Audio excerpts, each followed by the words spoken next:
Hello and welcome to my review of Ice Station Zebra by Alistair MacLean. This is a 1963 Cold War thriller that was later made into a film starring Rock Hudson and Ernest Borgnine.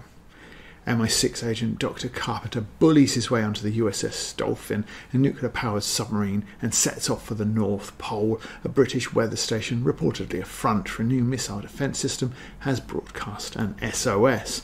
At the start of the book, the paratext, aka the blurb around the novel, has this quote: "Here's MacLean on the top of his form with a supercharged mixture of laconic-style high tension and a brilliantly ingenious plot." Because this is unattributed, while a further quote is to the Evening Standard, it's likely that this is the work of the publisher, but it does a disservice to MacLean, I think. The novel starts with a description of Commander Swanson as our protagonist Carpenter meets him for the first time. It is initially full of assumptions, soon corrected as Carpenter sees Swanson for what he really is and not what he presents. This is a key theme going forward as well. Even Carpenter feeds stories about himself and the mission that change, are half-truths and obfuscations.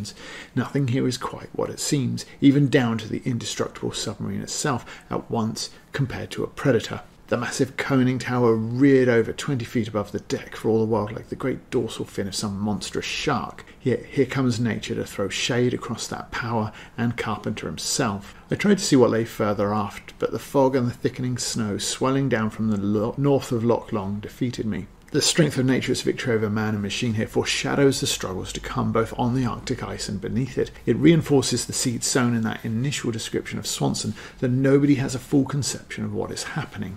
Further, the submarine cutting-edge technology at the time will be used against the crew later in the novel. Despite a handful of exposition-laden pages, the first chapter is a top-drawer hook, line and sinker for the adventure that follows, and without the submarine turning a screw or Carpenter himself raising a fist or his voice. I don't think it is accurate to describe MacLean's style as laconic. There's a lot of work going into this text, and more so when the adventure starts in earnest. However, Carpenter himself could be described in that way. He is fairly terse, definitely concise, and prone to the odd pithy line like these. I was an expert on cowboys, as I was sometimes too tired to rise and switch off the TV set. If you tried to perform the twist in there, you'd have fractured yourself in a dozen places without ever moving your feet from the centre of the floor. Returning to the plot, the Dolphin, arriving at the Arctic, travels under the ice and breaks through, again making radio contact with the station. It moves nearer, breaks the ice again, and radio contact reveals the base is no more than 5 miles away. Unfortunately, the weather is so extraordinarily bad that travelling on foot to the base seems impossible. Carpenter is determined to do that anyway, and is joined by Hansen, Zabriskie and Rawlings, volunteers from the Dolphin's crew.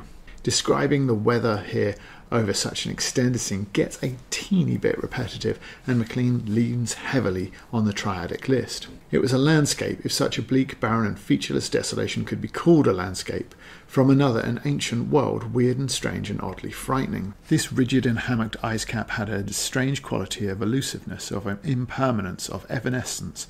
One moment definitively hard and harsh and repellent in its coldly contrasting black and whites, the next ghost-like blurring, coalescing and finally vanishing like a shimmering mirage, fading and dying in some icebound desert.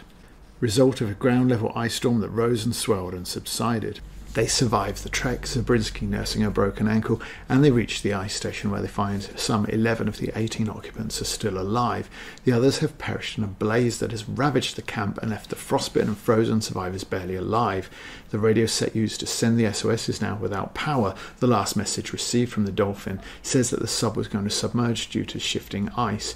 The survivors reason that if the sub dives, it will not be able to find them, but if someone could contact them, there is shallow ice near the camp that they could break through and effect a rescue.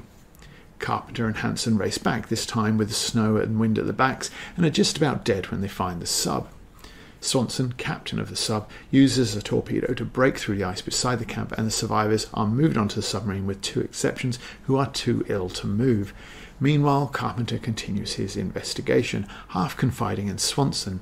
2 of the casualties were shot, 1 stabbed, and likely the fire that killed some of the others and destroyed the huts was used to cover up the murders. Swanson finds a gun and a broken knife in the petrol tank of a tractor, while Carpenter himself finds a few other bits and pieces. Swanson is unhappy about having a murderer on his submarine and wants to lock up all the survivors, but Carpenter says that if they do that, they may never discover the murderer's identity. Before they can leave, the ship's doctor is hurt and ends up in a coma. The station's doctor argues against moving the two worst affected survivors out of the station, but is overruled.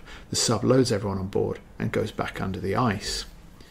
Carpenter is then involved in another accident when a supposedly sealed hatch falls on him, but he survives. Shortly after, there's a fire on board and the sub comes close to sinking, but the fire is the last evidence Carpenter needs, and Poirot-like he gathers everyone in the room to make his case and accusations, which, this being a nominal whodunit, I'll refrain from spoiling. There are two plots here. In truth, the first is a straight-up rescue mission. Carpenter bullies and cajoles the submarine crew into a desperate race for the pole. The battle with the elements as he leads his team back and forth in the wilderness to find the missing men, and this part of the book is extremely good. The only criticism I'd offer, and I'd freely accept anybody who viewed it as a strength rather than a weakness, is that Carpenter is a bit too infallible, physically and mentally superior to everyone around him. However, he has good rapport with the rest of the crew, all of whom are capable enough themselves, as you'd expect for the Navy, and their interactions are strong and enjoyable. Up to the arrival on Ice Station Zebra, this book is extremely good.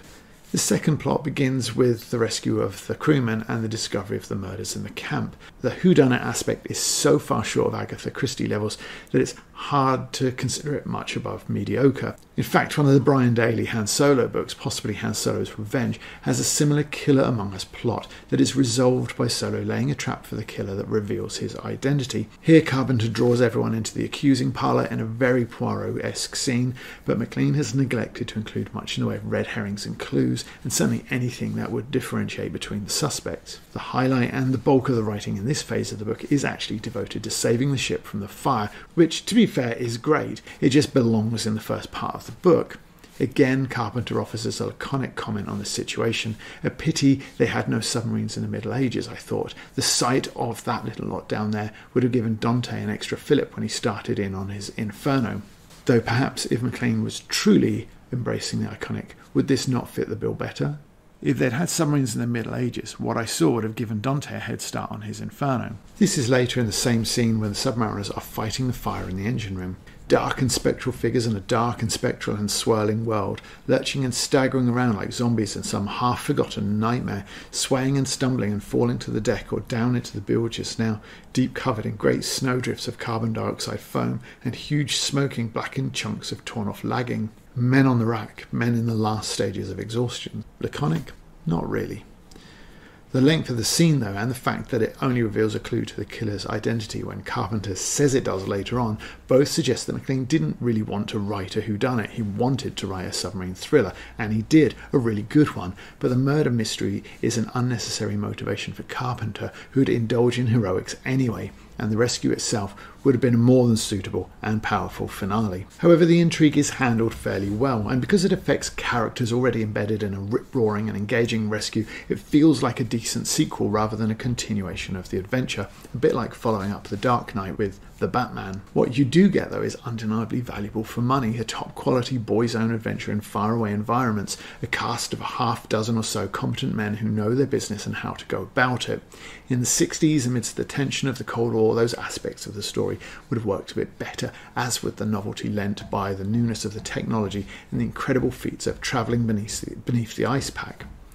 Ice Station Zebra comes in two halves. The first half is frantic and exciting, the heroism bleeding stakes into the second half, which features one of the highlights of the book, the rescue from the fire, but is otherwise just a little bit too orientated around sitting down and talking. Overall, though, both parts still add up to a top-drawer thriller worth both your time and money. Thanks for watching. You made it to the end, so the only honourable thing to do now is click like and subscribe. Sexington University is just your everyday, typical university. Nothing out of the ordinary ever happens here. There's no alien attacks, no homicidal houseplants, no meteor showers, no Cthulhu cults, no fatal field trips, and absolutely no alien professors. Enroll today and get this fabulous free pen.